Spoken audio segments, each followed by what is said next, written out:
हमारे साथ बशीर असद साहब मौजूद हैं, जम्मू कश्मीर एक्सपर्ट हैं हमारे साथ मौजूद। बशीर असद साहब, जम्मू कश्मीर में जम्मू में बीजेपी दावा कर रही है कि उसे बड़ा बहुमत मिल रहा है, लेकिन घाटी में नेशनल कॉन्फ्रेंस और कांग्रेस पार्टी को बढ़त दिखाई दे रही है।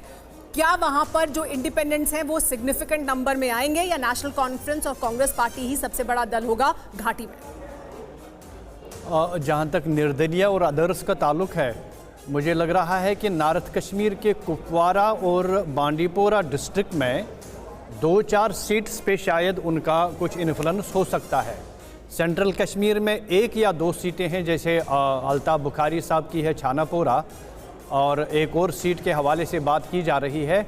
इसके अलावा शायद निर्दलीय और अदर्स का कहीं पे कोई निशान नहीं दिख रहा है। हाँ, साउथ कश्मीर में जमात इस्लामी जो बीजेपी के अलायंस पार्टनर के तौर पर उभर चुकी है, सरप्राइजिंगली वो एक सीट पे कंटेस्ट में है, वहाँ कुलगाम में, जहाँ यूसुफ तारिगामी 1996 से उस सीट को रिप्रेजेंट कर रहा है, वहाँ जमात इस्लामी का क्लोज कंटेस्ट है इसके साथ।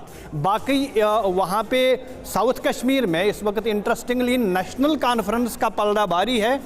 पीडीपी की जमीन वहां से खिसक चुकी है। ये बड़ी बात आपने बोली है, पीडीपी की जमीन साउथ कश्मीर से खिसकना, दैट मींस महबूबा मुफ्ती के लिए बहुत बड़ा एक रेड साइन है यहाँ पर। लेकिन अब एक बार फिर से हरियाणा की पॉलिटिक्स पर लौटते हैं। रवि मिश्रा मेरे सहयोगी आपको दिख रहे हैं, रोहतक से, भूपेंद्र सिंह हुड्डा के घर के बाहर से, वहां पर लोगों का मजमा लगना शुरू हो चुका है। रवि, नायब सिंह सैनी तो ताली बजा रहे हैं और कह रहे हैं कि भूपेंद्र सिंह हुड्डा न सूत न कपास और आपस में लट्ठम लट्ठा, ये वाली बातें कर रहे हैं। बताइए जरा, वहां पर भूपेंद्र सिंह हुड्डा क्या कर रहे हैं? दीपेंद्र सिंह हुड्डा कहा जा रहा है दिल्ली में बैठे हुए हैं, क्या हो रहा है हुड्डा फैमिली में?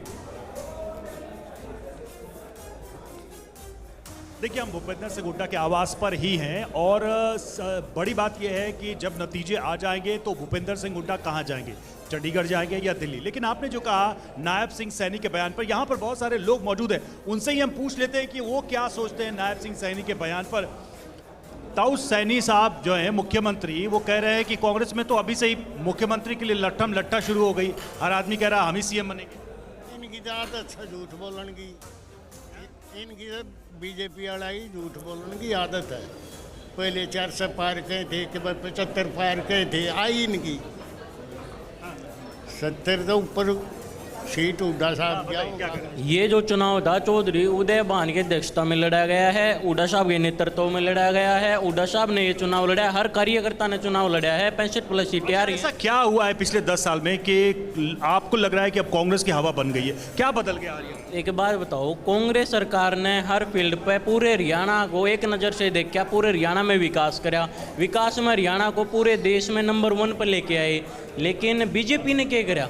बीजेपी को 10 साल मिले, 10 साल। बीजेपी तो कह रही कि भाई कांग्रेस बांटने की राजनीति करती है, लोगों को अलग करने की करती है। फिर बांट तो दिया पूरा हरियाणा, देश तो पीछे चला गया, हरियाणा नंबर 1। बीजेपी ने बांटा है, कांग्रेस ने थोड़ा बांटा है। कांग्रेस का तो बिल्कुल वो है।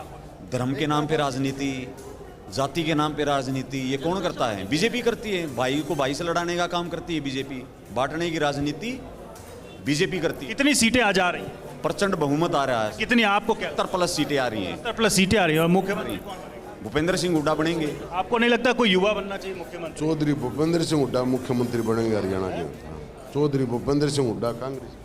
चौधरी भूपेंद्र सिंह हुड्डा। आप क्या कर रहे हैं? चौधरी भूपेंद्र सिंह जी हुड्डा सीएम बने। गौरव, सुना आपने, भूपेंद्र सिंह हुड्डा को लेकर यहाँ काफ़ी एक तरीके से कॉन्फिडेंस है और 10 सालों में जो कुछ भी बदला है उसके नतीजे लोग ये कह रहे हैं, उसका परिणाम ये कह रहे हैं कि कांग्रेस प्रचंड बहुमत के साथ आ रही है। सवाल यही है कि मुख्यमंत्री कौन होगा, ये सवाल हर तरफ है, सबके मन में है।